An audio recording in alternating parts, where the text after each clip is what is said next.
Yo, what's up guys, it's Tunes with a new review on the HTX Ace from Gwolves.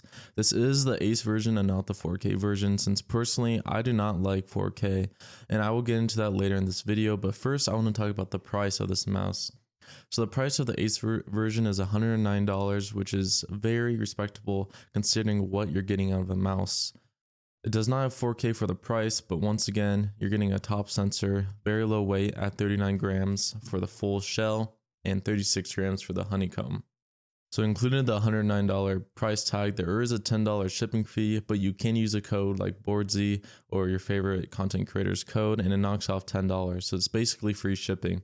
But I will say the shipping is pretty horrible. I think this took me about 2 weeks to arrive and they ship it out of China, I believe. And my friend ordered his and it's been almost close to 3 weeks when he got his.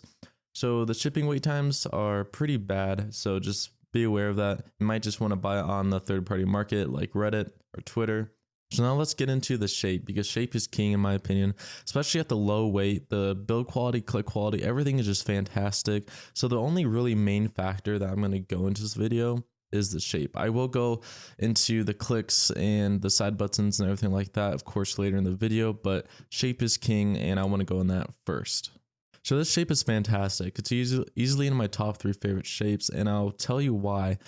It reminds me of one of my favorite shapes ever, the Viper Mini. But hold on, it's not even close to the Viper Mini, shape-wise, length-wise, width even. It's just the sides. The sides have the same curvature of the Viper Mini. It kind of brings me back home. But honestly, I prefer the shape a bit more because it is very low profile in comparison to the Viper Mini. The Viper Mini is going to have a higher hump and a hump further back, so it's going to be more focused for smaller claw.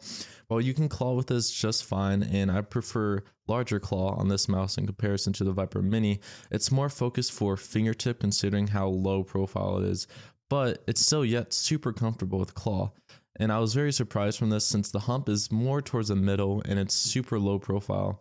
And this might turn you off if you're used to higher humps on mice or you're just kind of scared of lower humps in general. So something like the Model O or Viper series, they have more of a lower body and hump towards the middle, but this kind of just feels different in hand. This just feels a lot better considering you get a lot of your grip from the left and right side of the mouse, so the hump is really not even needed in this mouse shape. So I would say this is mostly comparable to like a Model O Viper type of shape, but kind of has a reminiscence of a Viper Mini. And if you can't get a Viper Mini and you want to try a lower profile version of one, I would give this a shot because I really love this shape and I love the Viper Mini shape.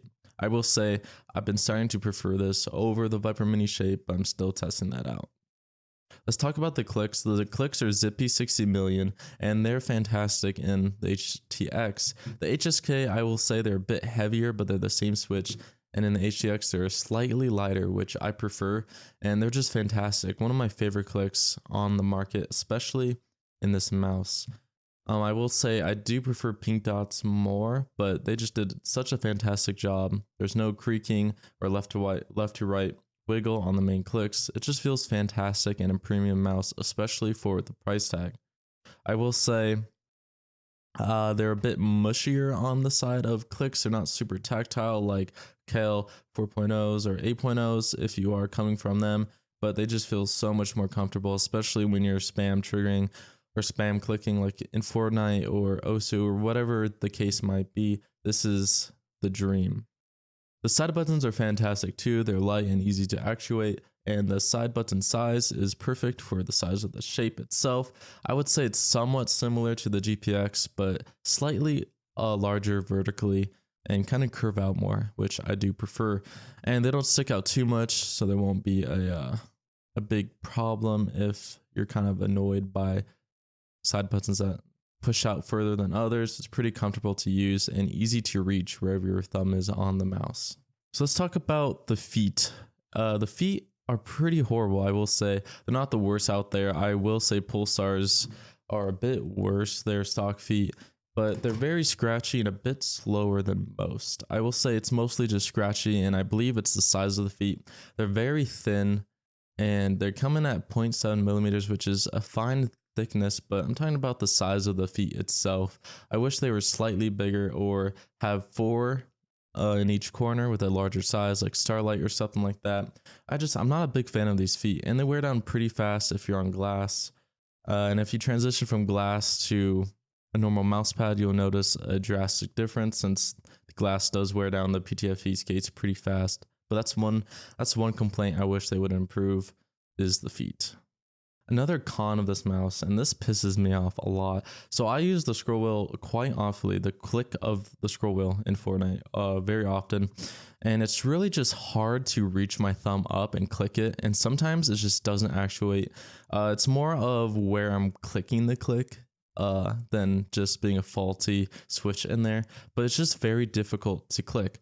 And I can't really use this mouse in Fortnite because of that reason.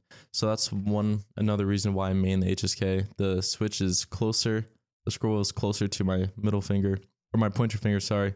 And it's just easier to actuate. So that's one thing. I wish the scroll wheel was back a bit further. But once again, the shape is just not made for me. And if they did that, they would ruin a lot of grip styles for a lot of people. So understand the placement of this, and if you're going to be using claw, it's a very good place. And even a larger fingertip or further fingertip up on the mouse, it's in a fantastic spot.